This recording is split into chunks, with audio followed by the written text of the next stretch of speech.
Enormous accomplishment for a teenager who immigrated to the United States from Ethiopia just a few years ago. Fox 4's Alex Boyer has his story. Alex. Hey guys, pretty uplifting. You know, Hammerson had never traveled outside of his own country until he moved to Dallas with his mom, who is from the U.S. He didn't know a word of English. Now, fast forward just a few years later, he's headed to West Point, and he's the first student from W.T. White to do so in over a decade. It's the last day of class at W.T. White High School in the Dallas ISD. How many of you are going to be coming to camp this summer? Raise your hands. Inside Major Nebu Jonas's ROTC class, students are celebrating one of their own. 4 years later, they come out this way. Graduating senior Hammerson Bakela is headed to West Point Military Academy in July. It's a huge accomplishment for the 18-year-old who moved to Dallas with his mom in 2019 from Ethiopia. He didn't know any English. He recalls the culture shock. Had no idea about the outside life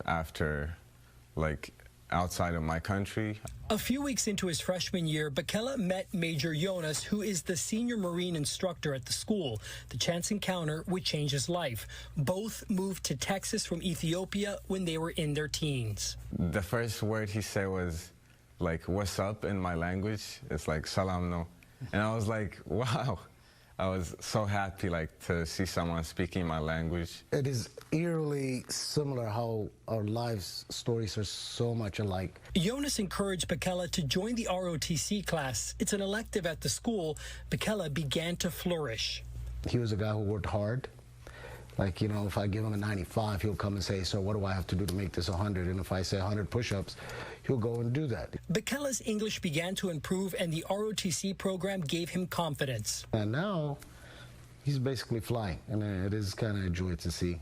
Bakela is the first W.T. White student to attend West Point in more than a decade. He recalls the moment he was accepted. I ran, told my mom, told Major, and it was amazing. After serving his country, Bakela wants to become a doctor and help people back home in Ethiopia, where his father still lives. I also want to invest in my country, Ethiopia, about its medical technology and stuff. Major Jonas knows there's no stopping what he can do. He's got the drive. He will work hard. I am very proud.